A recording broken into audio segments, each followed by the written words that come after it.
Hi, welcome back to part 2 of preventing burnout and bringing balance to your life.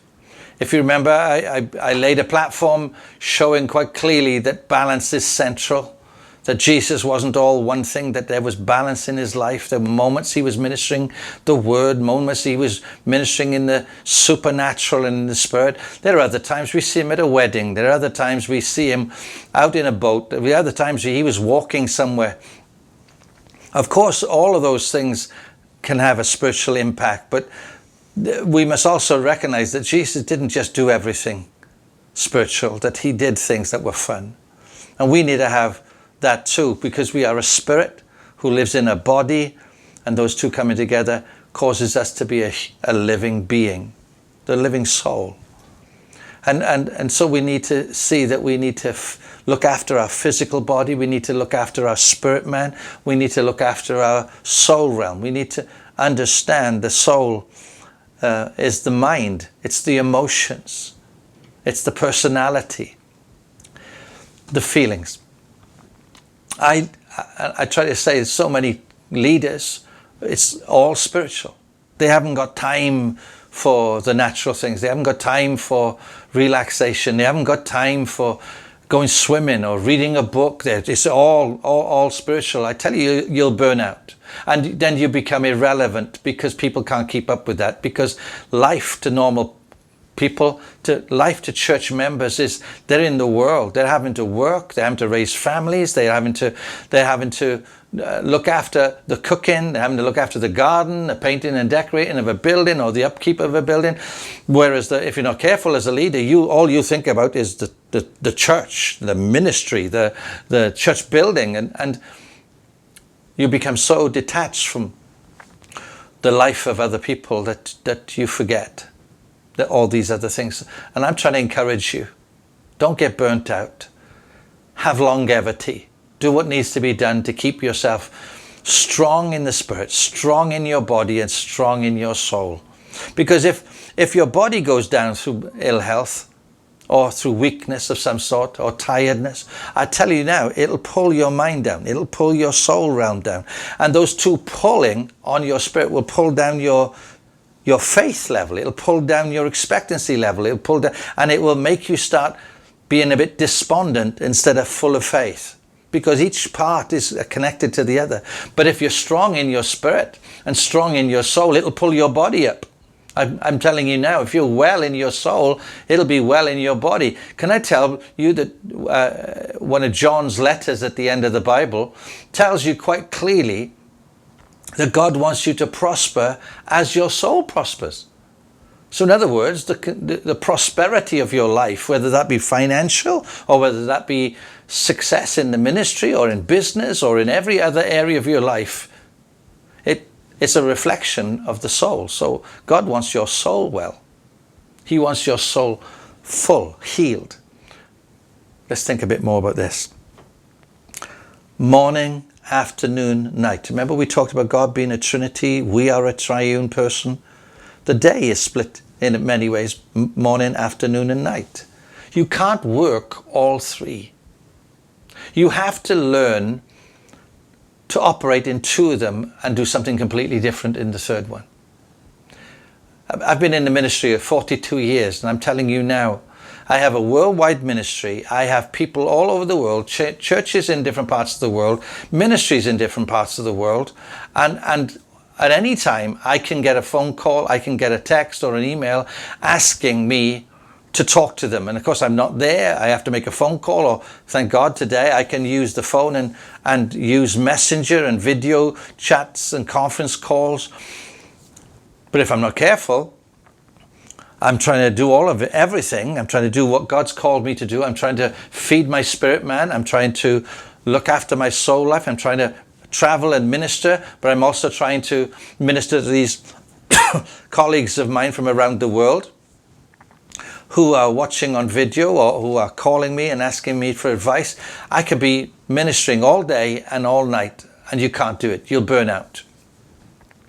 So you have to recognize, even as a pastor, when I led the church here in Wales, I only worked 2, and I only asked my team to work 2. If they had to come out in the evening to do meetings, then I said, you either don't come in the morning or you go home in the afternoon. But you don't stay doing the ministry 3 portions of the day, except on exceptional situations, like we used to have conferences, special events that lasted 2 or 3 days long, all day and all evening. And so we all just began to work all the portions so that the conference could happen.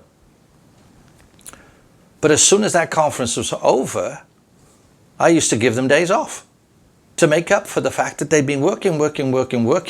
Now they need to play. They need to have fun with their family. They need to rest. They need to go off and swim. They need to go and read some books. They need to watch some videos or something. They need to do something outside of the ministry to balance them, to recharge their batteries. And I urge you, my friend, take the same initiative. The last thing I really want to touch on is that many years ago, when I was first a believer and called into the ministry, I remember being taught by somebody that the priority list to make my life work right was God first, the ministry second, my family third, me fourth, and anything else afterwards. And I thought that was the right thing to do, and I tried to follow that mandate precisely until once again the Lord intervened in my life and began to show me that that wasn't the case. It is God first. Of course it's God first. But it has to be me second. Nothing else, me second. Because until I get from God what I need to get from God, I can't give it to my wife, my children, my grandchildren, or anybody's, my church ministry or anybody else. I can't do this today living out of the wrong order. I can only give to you what I receive from the Holy Spirit. And therefore I need God first in my life, but I need to make sure my spiritual well-being is right. I have to make sure that my physical realm is right. I have to make sure my soul realm is right first. So I bring balance to me, then I can bring balance to my wife, my marriage and my family, my ministry, etc. But it's God first, me second. Now here's the bit that's going to affect so many people watching this video today. It's not ministry third, it's family third. Paul teaches in the New Testament over and over again, let an elder rule his own house in order. Because if he can't rule his own house, how can he rule the household of God? So it's the family first. Because you will never flow ministry properly until it flows from your marriage. So from your marriage to your family, to the church, to the world. That's the order. Get that order correct in your life, and I promise you it brings balance. It brings balance because it's the order of God. Long before there was a church, long before there was a nation called Israel, long before there was a 12 tribes of Israel, there was a man called Adam who had a walk with God. And it was when he was walking with God that God added to him Eve, his marriage. So in other words, the marriage flowed out of the relationship he had with God. And then once they were married, outside of the garden, they had children. And then the children became a tribe. And then the tribe became 12 tribes. And the 12 tribes became the nation. And the nation of Israel, or the kingdom of Israel, as I should, is all reflective of the marriage and the individual person.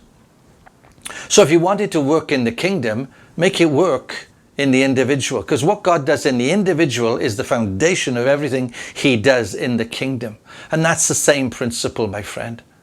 I want to ask you to learn to get this priority right. Here's another thing I'd suggest I learned a long time ago that really saved a lot of stress in my life, had a big impact. Decide your days off. Yeah, that's right. Days off. I know in certain parts of the world, ministers don't give themselves days off. Well, you should have days off. In fact, when I ministered as a pastor, I worked 5 days a week, Monday to Friday, doing the ministry. But then, of course, I was in on Sunday to minister in the church, and so was the team. So I decided to make sure that Saturday was my family day off, and I wouldn't let anyone disturb me.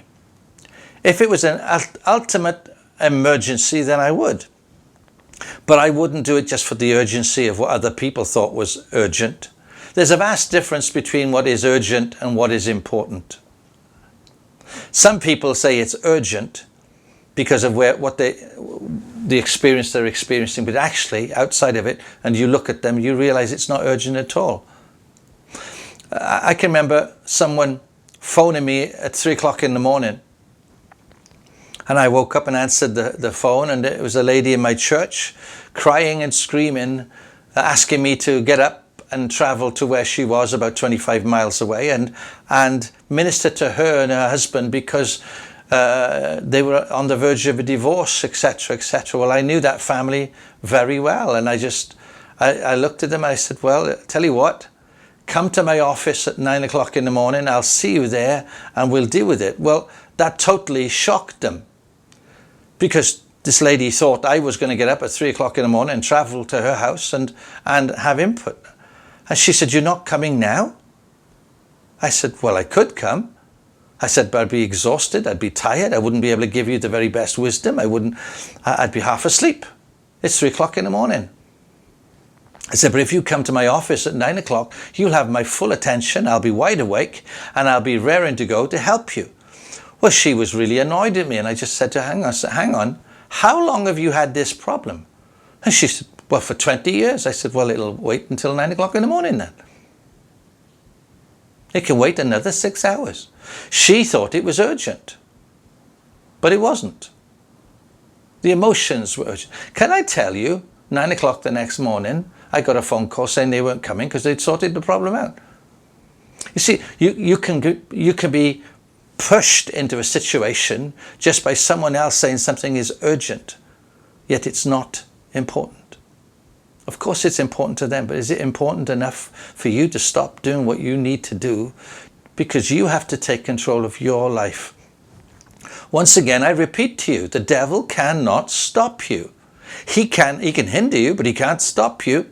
But he will try everything in his power to distract you from purpose. He'll try and distract you from what you've set down as an agenda. I promise you now, if you decide today to say, do you know what, I'm going to follow Wynne's advice. I'm going to take 2 days a week off from ministry.